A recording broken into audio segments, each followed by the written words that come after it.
सोचो आप दुनिया के सबसे पावरफुल इंसान हो, एक रोमन एम्परर। आपके नाम से सेनाएं चलती हैं, देश जीते जाते हैं और आपका एक इशारा कानून बना देता है। लेकिन इस शान और शौकत के पीछे आपके सामने है जंग, एक फैलती हुई महामारी और आपके सबसे ट्रस्टेड जनरल का धोखा। लाइफ आसान नहीं है। ये कहानी है मार्कस ऑरेलियस की, बॉर्न इन AD 121। वो सिर्फ एक एम्परर नहीं था, बल्कि एक फिलोसोफर था। और इन सभी मुश्किलों के बीच अकेले अपने टेंट में वो एक पर्सनल डायरी लिखता था। ये किताब, जिसे हम आज मेडिटेशंस के नाम से जानते हैं, कभी पब्लिश होने के लिए नहीं लिखी गई थी। ये उसके खुद के लिए नोट्स थे, एक रिमाइंडर था कि कैसे एक अच्छा, शांत और मजबूत इंसान बना जाए, चाहे बाहर कितना भी केओस क्यों ना हो। और इन्हीं प्राइवेट थॉट्स से हम आज भी सीख सकते हैं। उसने अपनी डायरी की शुरुआत अपने परिवार और टीचर्स को थैंक यू बोलकर की। छोटी छोटी बातें, जैसे from my grandfather Verus I learn good morals and the government of my temper, यानी अपने दादा से मैंने अच्छा कैरेक्टर और अपने गुस्से पर काबू पाना सीखा। From my mother piety and beneficence and simplicity in my way of living far removed from the habits of the rich. अपनी माँ से मैंने भगवान में विश्वास, दूसरों का भला करना और अमीर लोगों की आदतों से दूर एक सिंपल लाइफ जीना सीखा। ये एक छोटी सी चीज लगती है, but this is a hook. Life में आगे बढ़ने से पहले वो उन लोगों को याद कर रहा है जिन्होंने उसकी नींव रखी। एक रिमाइंडर कि हम जो भी हैं, अकेले नहीं बने हैं। हमारी लाइफ में हर इंसान, अच्छा या बुरा, एक टीचर होता है। लेकिन मार्कस की फिलॉसफी का असली जादू शुरू होता है जब वो डिफिकल्ट सिचुएशंस और डिफिकल्ट लोगों से डील करने की बात करता है। और इसका सबसे बड़ा एग्जाम्पल मिलता है बुक 2 की ओपनिंग लाइन में। ये एक ऐसी चीज है जिसे हम सब हर रोज यूज कर सकते हैं।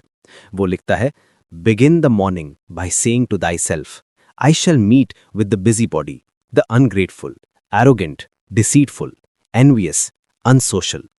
यानी सुबह उठते ही अपने आप से कहो, आज मैं ऐसे लोगों से मिलूंगा जो दूसरों के काम में टांग अड़ाते हैं, जो थैंकलेस हैं, जो घमंडी हैं, धोखेबाज हैं, जिनके अंदर जलन है और जो अकेले रहना पसंद करते हैं। अब सुनने में ये काफी नेगेटिव लगता है कि दिन की शुरुआत ही ऐसी सोच से। लेकिन यहाँ एक ट्विस्ट है। वो आगे कहता है, all these things happen to them by reason of the ignorance of what is good and evil, but I who have seen the nature of the good, that it is beautiful, and of the bad, that it is ugly, I can neither be injured by any of them, nor can I be angry with my kinsman, nor hate him. वो कहता है कि ये लोग ऐसे इसलिए हैं क्योंकि उन्हें सही और गलत की पहचान नहीं है, लेकिन मुझे है। इसलिए उनकी कोई भी बात मुझे अंदर से चोट नहीं पहुंचा सकती। मैं अपने रिश्तेदार से, अपने ही जैसे एक इंसान से, ना गुस्सा हो सकता हूं, ना नफरत कर सकता हूं। और फिर वो सबसे पावरफुल लाइन कहता है, For we are made for cooperation, like feet, like hands, like eyelids, like the rows of the upper and lower teeth. हम सब एक साथ काम करने के लिए बने हैं, जैसे हमारे पैर, हमारे हाथ, हमारी आंखों की पलकें, हमारे ऊपर और नीचे के दांत। एक दूसरे के खिलाफ जाना, नेचर के खिलाफ जाना है। सोचो इसके बारे में। नेक्स्ट टाइम आपका बॉस, आपका कॉलीग या सोशल मीडिया पर कोई स्ट्रेंजर आपको परेशान करे, गुस्सा करने से पहले जस्ट रिमेंबर दिस थॉट। वो इंसान अपने अंदर की अनजानेपन, अपनी इग्नोरेंस की वजह से ऐसा कर रहा है। वो आपको कंट्रोल नहीं कर सकता। आपका रिएक्शन आपके कंट्रोल में है। उनसे नफरत करके आप खुद को ही तकलीफ दे रहे हो। ये उसकी फिलॉसफी का कोर है, जिसे हम स्टोइसिज्म कहते हैं। इसका मतलब इमोशनलेस होना नहीं है। इसका मतलब है समझना कि क्या आपके कंट्रोल में है और क्या नहीं। दूसरे लोग क्या कहते हैं, क्या करते हैं, ये आपके कंट्रोल में नहीं है, लेकिन आप उस पर रिएक्ट कैसे करते हो, आप अपने मन में उस बात को कितनी इंपॉर्टेंस देते हो, ये पूरी तरह आपके कंट्रोल में है। मार्कस हमें बार बार याद दिलाता है कि हमारी लाइफ कितनी छोटी है। एक जगह वो लिखता है, Thou has existed as a part, thou shall disappear in that which produced thee. तुम एक छोटे से हिस्से की तरह इस दुनिया में आए हो और उसी में वापस मिल जाओगे। एक और जगह वो कहता है, The whole earth is a point, and how small a nook in it is this thy dwelling. ये पूरी धरती एक छोटा सा डॉट है और उस पर तुम्हारा घर कितना छोटा सा कोना है। ये सोच आपको डराने के लिए नहीं है, ये सोच आपको आज़ाद करने के लिए है। जब आपको रियलाइज होता है कि टाइम कितना कम है और हम इस यूनिवर्स में कितने छोटे हैं, तो छोटी मोटी परेशानियां, लोगों की बातें, फेलियर का डर सब फेड होने लगता है। फोकस उस चीज़ पर जाता है जो सच में मैटर करती है। अभी इस पल में मैं क्या कर रहा हूँ? क्या मैं एक अच्छा इंसान बन रहा हूँ? क्या मैं अपने काम ठीक से कर रहा हूं? यही उसका मैसेज है। Do not act as if thou wert going to live 10,000 years. Death hangs over thee. While thou livest, while it is in thy power, be good. ऐसे मत जियो जैसे तुम 10,000 years जीने वाले हो। मौत तुम्हारे सर पर है। जब तक तुम जिंदा हो, जब तक तुम्हारे हाथ में है, अच्छे बनो।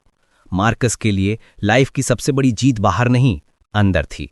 वो कहता है कि हमारे मन के अंदर एक किला है, एन इनर सिटाडेल, जिसे कोई छू नहीं सकता, कोई तोड़ नहीं सकता जब तक हम खुद ना चाहें। The mind which is free from patience is a Citadel. वो मन जो अपनी भावनाओं का गुलाम नहीं है, वो एक मजबूत किला है। और इस किले को मजबूत कैसे बनाएं? एक बहुत प्रैक्टिकल तरीका वो बताता है। वो कहता है किसी भी चीज को उसके असली रूप में देखो, उसको पार्ट्स में तोड़ो। जैसे महफिल में गाना बज रहा है तो उस गाने की मेलोडी को उसके अलग अलग सुरों में बांट दो और हर सुर से पूछो, क्या ये सुर मुझे अपने वश में कर रहा है? आपको शर्म आएगी हाँ कहने में। रॉयल डिनर पर अच्छा खाना है तो सोचो कि ये एक मछली की डेड बॉडी है, ये एक बर्ड की डेड बॉडी है, ये महंगी वाइन सिर्फ अंगूर का थोड़ा सा जूस है, ये पर्पल चोगा सिर्फ भेड़ के बाल हैं जिन्हें एक शेलफिश के खून से रंगा गया है। जब आप चीज़ों से उनकी सोशल हाइप, उनका दिखावा हटा देते हो तो उनकी असलियत सामने आती है और फिर वो आप पर उतना पावर नहीं रखती। आप उन्हें बिना उनके गुलाम बने एंजॉय कर सकते हो। मार्कस ऑरेलियस एक रोमन एम्परर जिसके पास सब कुछ था, पावर, पैसा, शोहरत, वो बार बार हमें याद दिलाता है कि ये सब चीज़ें in the grand scheme of things धुआं हैं, भाप हैं। Everything which belongs to the body is a stream and what belongs to the soul is a dream and vapour and life is a warfare and a stranger sojourn and after fame is oblivion. शरीर से जुड़ी हर चीज एक बहती नदी है, आत्मा से जुड़ी चीज एक सपना और धुंध। जिंदगी एक जंग है और एक मुसाफिर का ठहराव, और शोहरत के बाद है बस भूल जाना। तो फिर क्या है जो मैटर करता है? कौन सी चीज हमें रास्ता दिखा सकती है? मार्कस कहता है, one thing and one only, philosophy, but this consists in keeping the daemon within a man free from violence and unharmed, superior to pains and pleasures, doing nothing without a purpose, and finally waiting for death with a cheerful mind. सिर्फ एक चीज, philosophy. और इसका मतलब है अपने अंदर के भगवान को, अपनी आत्मा को हिंसा और नुकसान से बचाना, सुख और दुख से ऊपर उठना, कोई भी काम बिना मकसद के ना करना, और आखिर में मौत का इंतजार एक खुश मन से करना, ये सोचते हुए कि ये बस उन एलिमेंट्स का डिसोल्यूशन है जिनसे हर जिंदा चीज बनती है।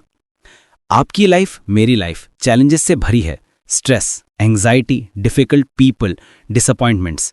लेकिन 2000 साल पहले दुनिया का सबसे पावरफुल आदमी हमें बता गया कि असली पावर हमारे अंदर है, हमारी सोच में, हमारे रिएक्शंस में। वो कहता है, cast away opinion, thou art saved. अपनी ओपिनियन, अपना जजमेंट हटा दो और तुम बच जाओगे। तो सोचो, कौन सी ओपिनियन, कौन सा जजमेंट आप आज हटा सकते हो? क्या पता उसे हटाते ही आपको वो शांति मिल जाए जिसे मार्कस ऑरेलियस ने अपनी जंग के